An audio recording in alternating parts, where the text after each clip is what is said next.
Hi friends. In the month of December, I wanted to read you some verses from a book called Unwrapping the Greatest Gift. We all know that Jesus being born was the greatest gift we could have received. For the chapter 1, today's reading is Genesis chapter 1, verses 1 through 5 and 26, 27.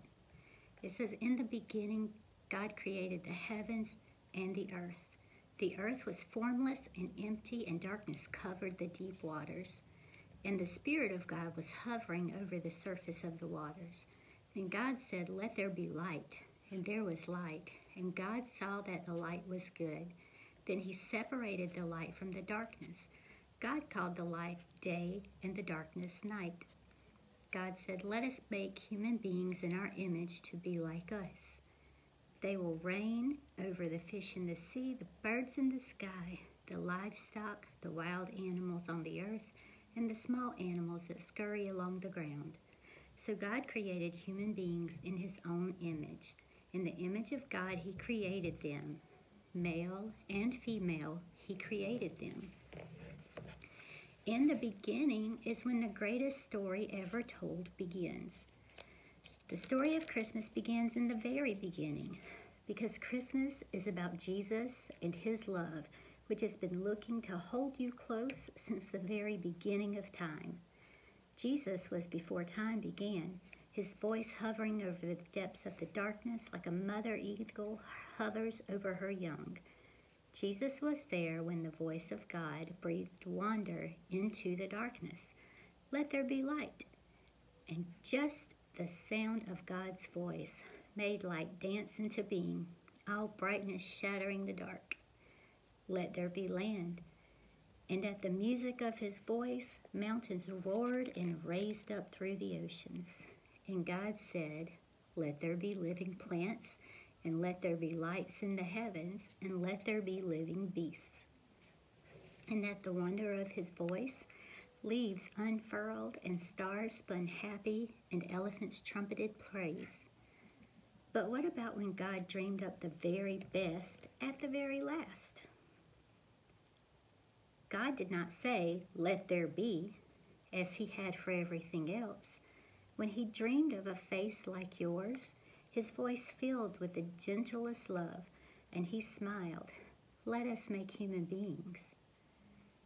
So God the Father gathered close with God the Son, Jesus Christ, and God the Holy Spirit, and all the glory of their Trinity gathered close when they imagined the masterpiece of you. And God in three persons scooped a handful of dust together and knelt down, and together they kissed warm life into God's children with the breath of his love. The whole world was made by God's love. But God's children alone were made by all of God's love. You were formed by a huddle of holy hearts. You are made of both the dust of this earth and the happiness of highest heaven. You are made of both flesh and spirit, and you are made of two worlds longing for forever with Jesus. No matter what happens in the world, the truth is always this: you were formed by love, for love. You were formed to have front row seats to waves hugging the shore, to trees touching the sky, to stars falling across the night, the whole of the universe falling in love with God. Your eyes were formed to be awed by the art of every wonder-laced snowflake, and the carving of every swirl of frost, and the sculpting of every cresting snowdrift. And then to see it, God's own signature in the corner of everything. God the artist who imagined and made the masterpiece of this world. Your mind was formed to be wowed by God, wowed by his uncontainable, unending, unconditional, unbeatable, unfailing, unwrappable love. You could unwrap the wow today just by going to the window, by going to the front door, to the park, to the backyard, or to the top of the highest hill you can find. Standing there and staring and being wowed by the shape of clouds or the color of the sky or the size of the sun when you hold up your hands, you can unwrap the wow right now.